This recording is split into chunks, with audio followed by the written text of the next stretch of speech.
So each day we're thinking, when I say perspective, I mean like a different camp or a different lake or a new sunshine. But what I mean by this is jobs and a whole lot of what I need to be doing. What I mean by this is jobs, and for me, it was interesting because the first job I had was architect, so I got to help set up the brigade tarp, which, so that takes me. A brigade tarp is basically just a big old rain thing, so our stuff doesn't get wet in the land.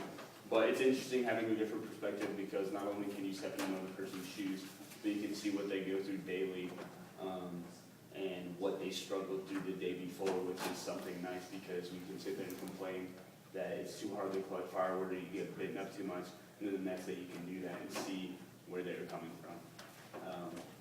So that's a really good experience. And now we've got some jobs. Today, obviously, Soleil is the LOD, which for us is the leader of the day. What he does is, well, what he did do when we were on the trail is sweep camp and portage trails, which means not literally sweep because we're not going to sweep a trail.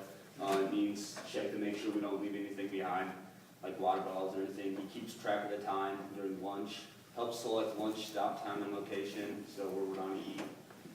Camp tour prior to set up to make sure everything's nice and we're not on Canada. And that's how we got back on Maine the first time. Because we tried to camp, back on Penny because we tried to camp on Canada.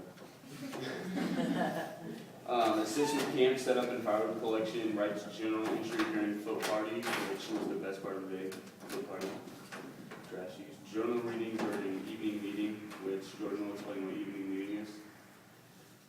Next up is the navigator, which is a little bit self-explanatory, but checks in with the instructors after route in AM, or about route in AM, runs map briefing prior to departure in AM, wears second student watch, navigates through the day, records mileage in journal, keeps track of all student maps and ensures all are returned to gear bag before dinner, and checks in with the next day's navigator during full party, and after all that, sets up camp.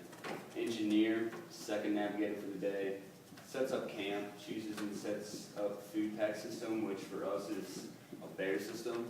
And what it is, because I don't think anybody's going to explain this, is we line up all our food packs, put a rope through it, double rope it around, tie it up, put some paddles in there, stick some pots so our food doesn't get stolen by bear. You see any bears? What? You guys see any bears? No, we didn't. Well, if we did have a bear attack, the bear would try to grab one food pack, not the whole thing, and it'd try to drag it away, and the ropes would catch all the other ones, and it'd drag the whole thing, and the pots would shake and fall down. And hopefully we'd wake up and not lose all our food, because we're grown boys and all stuff. Probably die out there. And how did you say you wrapped that up now? Well, let's wait for the questions, and I'll explain a little bit more. So he does. Oh, is there?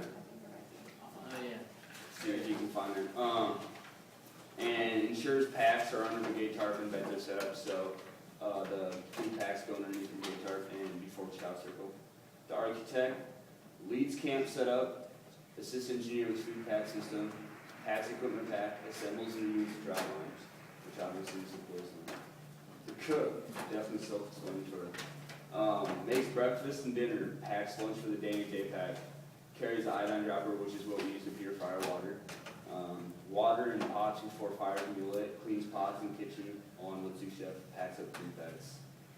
The sous chef serves breakfast and dinner, distributes lunch, empties lunch pack before dinner, which is emptying out the garbage, so it doesn't get left in there and like a raccoon or something doesn't get to it.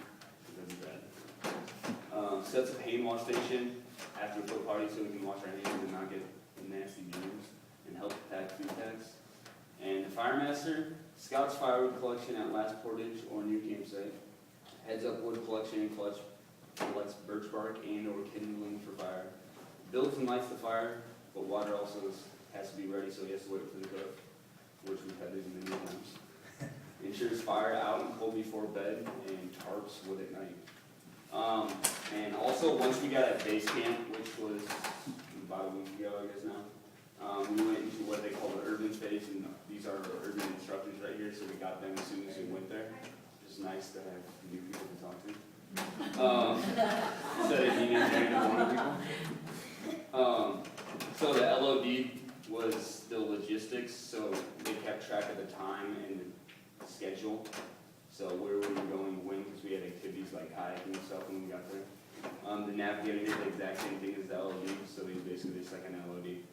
The engineer did camp tight AM and PM and sweeps to cabins and buildings and the vans, which again was checking to make sure we left nothing behind. And the architect did the exact same thing and I helped him do that. The cook basically did the exact same, but had to put away the stove after dinner because we didn't have any fire grates at where we were staying. So we used a tiny little stove about that big. Pretty interesting. A lot faster than fire though. Say that. Sous chef did the exact same. The fire master is basically our doctor, so making sure everybody takes their medicine, hydration, sunscreen, which was basically Kyle. Appropriate clothing is worn. We all have the gear we need. So basically just taking care of everybody. Yeah, that was it. I guess questions now. What was the worst job to have and what was the best job to have? Yeah. Best? Well, I don't know if I read off the PAX equipment pack. That was probably the reason everybody's in architect right now is because packing the equipment pack. If you don't pack that thing right, everybody's not complaining to you all day because carrying that thing is a pain in the butt. Because you could just have like a stove box, which is a metal tin sticking in your back, or all the pots sticking in your back while you're carrying it down the trail. So you want to make sure you got that done right, otherwise everybody's going to be complaining and rolling the floor all day. So I probably want to, and also the fire master too, because obviously you're carrying a bunch of pointy sticks and walking down trails with lots of wood. So one person packed all the bags? No, the architect packed the equipment pack, Okay. which was the instructor's tent and pop bag and, yeah. So you guys get to carry the instructor's gear too, huh? Just their tent, they get to carry their clothes. And then everybody else carries their mantas, so that had our stuff. And then, what was your question again? How did we wrap the food? We had a bear rope, which we had two of, but Amir lost one. Trying to lasso in the instructors. So that was pretty interesting. But what we did is, so we had, what did we start out with? I think 6 sweep packs. So we lined all 6 sweep packs and they had a rope kind of leading down with a big old thick metal pin and we rope it through once around. And then we do it as many times as we could. And then we did what was called a trucker's hitch, which is basically 2 slip knots. So it was easy to release, but it was obviously the bear couldn't get to it. And the purpose of that is if they tried to drag away one pack, it'd drag away others. And then we had the oars in between each food pack, and then we put the pots and pans up on them so they'd clang and fall over and through the bear, which had to get our food. So would that generally scare a bear away? No, it would wake us up. Yeah, it'd wake us up so that we could, because they're not really after like humans or, but they're extremely scared bears. I guess we didn't see one, but from what we've heard, you just basically have to throw a rock at it and run away.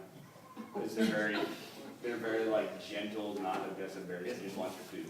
Yeah, like Yogi. What type of bears are in that area in general? Yeah. Black bears? Yeah, mostly. And then they get a lot of food from certain areas because it's a highly traveled area, so they know where to go. So if you don't set it up right, they're totally gonna steal your food because they've stolen it from someone there before. It's basically you just set up a booby trap Yeah. and hope that it either scares them or wakes you up so you can scare them away.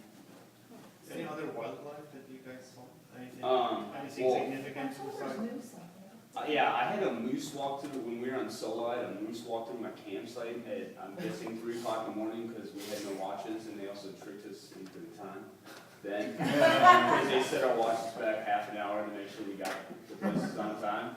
Which was extremely slow, but I woke up and there was a moose about, I don't know, I'm guessing 3-4 feet away from where my solo instructor was. Oh, God, that's cool.